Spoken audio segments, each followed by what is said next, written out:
सीधे आपको लेकर चलते हैं बिहार के बेतिया विधानसभा, जहां पर उत्तर प्रदेश के मुख्यमंत्री योगी आदित्यनाथ पहुंचे हुए हैं और चुनावी जनसभा को संबोधित कर रहे हैं। कैसी मूर्खतापूर्ण बातें ये लोग करते हैं।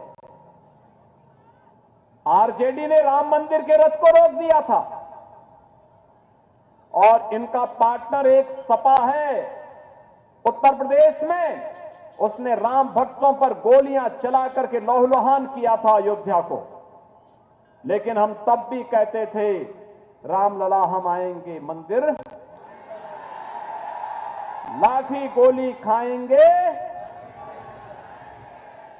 और जो कहा वो करके दिखा दिया ना। ये तब हो पाया जब मोदी जी प्रधानमंत्री और डबल इंजन की सरकार उत्तर प्रदेश में बीजेपी की थी। अयोध्या में राम मंदिर का निर्माण हो गया।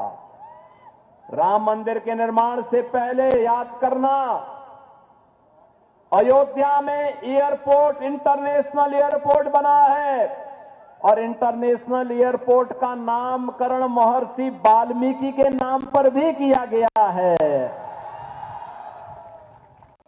वहां पर जो रसोई बनी है, जहां पे जाने वाले श्रद्धालुओं को फ्री में प्रसाद मिलता है, ये प्रसाद मिलता है माता सबरी रसोई में।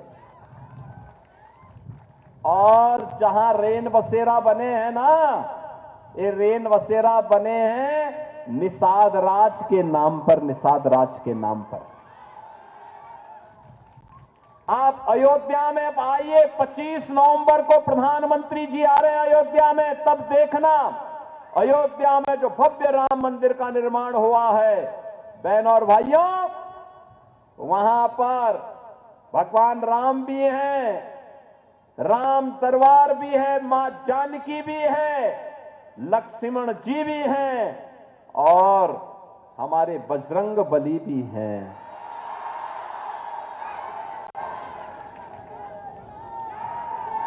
अयोध्या में तो वैसे भी हनुमानगढ़ी में हमेशा हनुमान जी महाराज विराजमान है, सुग्रीव किला भी है।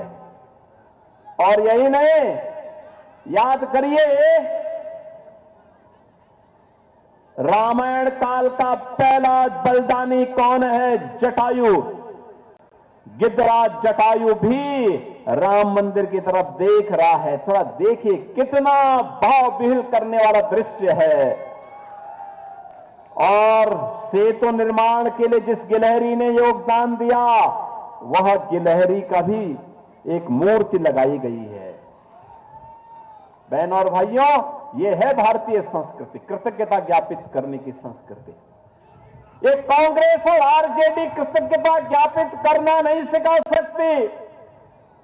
अगर अयोध्या में भगवान राम का भव्य मंदिर का निर्माण हुआ है, एनडीए की सरकार सीतामढ़ी में भी मां जानकी के भव्य मंदिर के निर्माण के कार्य को आगे बढ़ा चुकी है, आगे बढ़ा चुकी है। एनडीए का रथ रुकने वाला नहीं है। बिना रुके, बिना डिगे, बिना झुके, ये लगातार डबल स्पीड से, बुलेट स्पीड से आगे बढ़ रहा है। और इसीलिए बहनों और भाइयों, मैं आ रहा कहने के लिए आया हूं, एक तरफ आपकी आस्था का सम्मान, विरासत को लेकर के मोदी जी के नेतृत्व में एनडीए चल रही है, और दूसरी तरफ विकास। आज बिहार के अंदर क्या नहीं है? आज बिहार के अंदर सड़क है, बिहार के अंदर रेल की कनेक्टिविटी है, बिहार के अंदर मेट्रो का भी संचालन हो रहा है, बिहार के अंदर इन एयर कनेक्टिविटी के रूप में एयरपोर्ट पटना में, गया में और आपके दरभंगा में भी है। बहनों और भाइयों, मैं कल काशी में था, वाराणसी में देव दीपावली के आयोजन के साथ में जुड़ा था। लाखों की संख्या में श्रद्धालु काशी में आए थे और मैं काशी से आज सुबह ही चला हूं, अभी सीतामढ़ी की सभा करके फिर मैं यहां आया हूं। मैं देख रहा हूं बिहार अब बदलने का एकदम बदल चुका है। आगे बढ़ने के लिए समृद्ध बिहार बनने की ओर उत्सुक दिखाई दे रहा है। बहनों और भाइयों, आरजेडी के समय 1990 से लेकर के 2005 के बीच 60 से ज्यादा जातीय नरसंहार की घटनाएं इस बिहार में हुई थी। 30,000 अपहरण की घटनाएं हुई थी।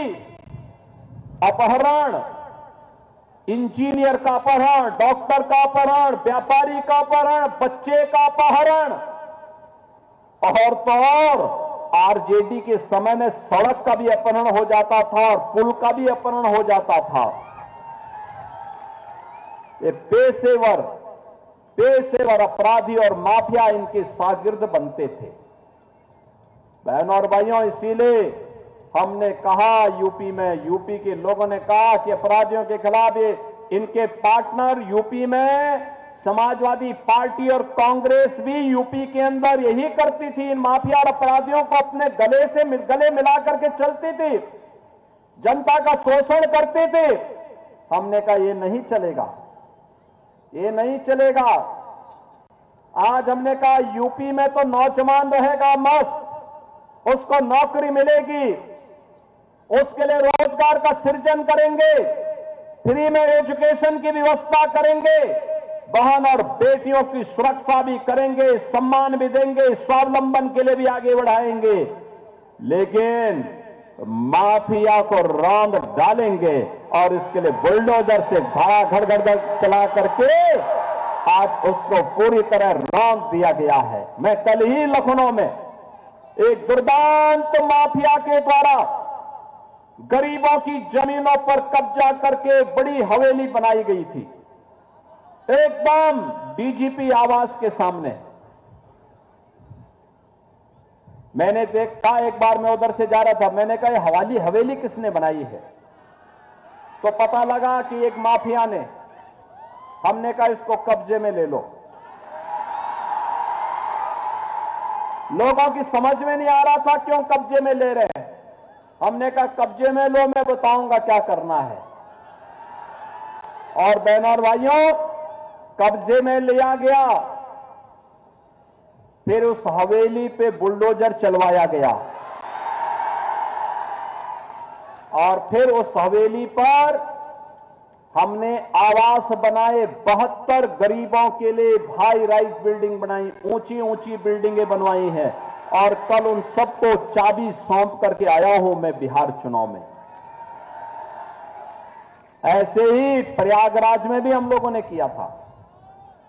ये माफिया और इन पेशेवर अपराधियों को कभी भी सत्ता का स्वाद नहीं चखने देना चाहिए। जब भी चखाओगे तो इसकी कीमत चुकाओगे। बहनों और भाइयों, मैं आपको आह्वान करने के लिए आया हूं, करने की इच्छा शक्ति होनी चाहिए। कैसे मोदी जी ने भारत को बदला है। आज भारत में विकास भी है, विरासत का सम्मान भी है, गरीबों का कल्याण भी है। जो कार्य कांग्रेस 70 वर्षों में नहीं कर पाई, 65 वर्षों में नहीं कर पाई, मोदी जी ने 11 वर्ष में करके दिखा दिया। याद करिए, बिहार के अंदर, देश के अंदर तो ही, बिहार के अंदर भी अब मेडिकल कॉलेजेज है, इंजीनियरिंग कॉलेज है, एनआईटी है, आईएम है, एम्स है और चिकित्सालयों की भी एक लंबी श्रृंखला है। आपके तो सांसद भी चिकित्सक हैं। उनके पूज्य पिता